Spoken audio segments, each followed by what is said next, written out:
بسم الله الرحمن الرحيم. كتاب الإيمان. باب الإيمان. وقول النبي صلى الله عليه وسلم: بني الإسلام على خمس، وهو قول وفعل ويزيد وينقص. قال الله تعالى: ليزدادوا إيمانا مع إيمانهم وزدناهم هدى ويزيد الله الذين اهتدوا هدى والذين اهتدوا زادهم هدى وآتاهم تقواهم ويزداد الذين آمنوا إيمانا. وقوله: أيكم زادته هذه إيمانا، فأما الذين آمنوا فزادتهم إيمانا. وقوله جل ذكره: فاخشوهم فزادهم إيمانا. وقوله تعالى: وما زادهم إلا إيمانا وتسلیما. والحب في الله والبغض في الله من الإيمان۔ نبی کریم صلی اللہ علیہ وسلم کا ارشاد ہے کہ اسلام کی بنیاد 5 چیزوں پر ہے، اور وہ ایمان قول و فعل دونوں کے مجموعے کا نام ہے، اور وہ بڑھتا بھی ہے اور گھٹتا بھی ہے۔ اللہ تعالیٰ نے سورہ فتح میں فرمایا تاکہ ان کے پہلے ایمان کے ساتھ اور ایمان زیادہ ہو، اور سورہ کہف میں ہم نے ان کو اور زیادہ ہدایت دی، اور سورہ مریم میں جو لوگ ہدایت یافتہ ہیں انہیں اللہ اور زیادہ ہدایت دیتا ہے، اور سورہ محمد میں جو لوگ راہ پر ہیں اللہ نے ان کو اور زیادہ ہدایت دی اور ان کو پرہیزگاری عطا فرمائی، اور سورہ مدثر میں جو لوگ ایماندار ہیں ان کا ایمان اور بڑھے۔ اور اللہ تعالیٰ کے ارشاد سورہ توبہ میں: اس صورت نے تم میں سے کس کا ایمان بڑھایا؟ جو لوگ ایمان لائے ان کا ایمان بڑھایا۔ اور ارشاد الہی سورہ آل عمران میں: لوگوں نے مسلمانوں سے کہا تم کافروں سے ڈرتے رہنا، تو ان کا ایمان اور بڑھ گیا۔ اور حق تعالیٰ کا ارشاد سورہ احزاب میں: ان کا کچھ نہیں بڑھا مگر ایمان اور اطاعت کا شیوا۔ اور حدیث کی روشنی میں رسول اللہ صلی اللہ علیہ وسلم نے فرمایا: اللہ کے لیے محبت رکھنا اور اللہ کے لیے دشمنی رکھنا داخلی ایمان ہے۔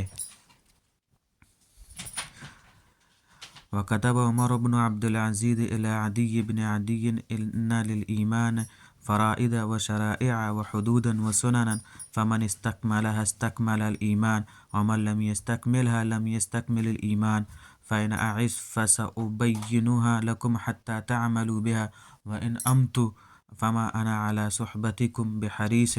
وقال إبراهيم: ولكن ليطمئن قلبي۔ وقال معاذ: اجلس بنا نؤمن ساعة۔ وقال ابن مسعود: اليقين الإيمان كله۔ وقال ابن عمر: لا يبلغ العبد حقيقة التقوى حتى يدع ما حاك في الصدر۔ اور عمر بن عبد العزیز رحمۃ اللہ علیہ نے عدی بن عدی کو لکھا کہ ایمان کے کچھ فرائض ہیں اور عقائد، اور کچھ منہیات ہیں اور کچھ مندوبات، پس جس نے ان تمام چیزوں کی تکمیل کر لی اس نے ایمان کامل کر لیا، اور جس نے ان تمام چیزوں کو پورا نہیں کیا بلکہ کوتاہی کی اس نے اپنا ایمان کامل نہیں کیا۔ پھر اگر آئندہ میں زندہ رہا تو ان سب باتوں کو تم سے کھول کر بیان کر دوں گا تاکہ تم ان پر عمل پیرا ہو سکو، اور اگر میں مر گیا تو واقعہ یہ ہے کہ مجھ کو تمہاری صحبت میں رہنے کی کچھ ہوس نہیں ہے۔ اور ابراہیم علیہ السلام نے فرمایا سورہ بقرہ میں: لیکن میں چاہتا ہوں کہ میرے دل کو تسلی ہو جائے۔ اور معاذ نے اسود بن ہلال سے کہا: ہمارے پاس بیٹھو، ایک گھڑی ایمان کی باتیں کریں۔ اور حضرت ابن مسعود نے کہا: یقین پورا ایمان ہے۔ اور حضرت ابن عمر نے کہا: بندہ اس وقت تک تقوی کی حقیقت یعنی کمال تقوی نہیں پا سکتا جب تک ان باتوں کو نہ چھوڑ دے جو دل میں کھٹکتی ہیں۔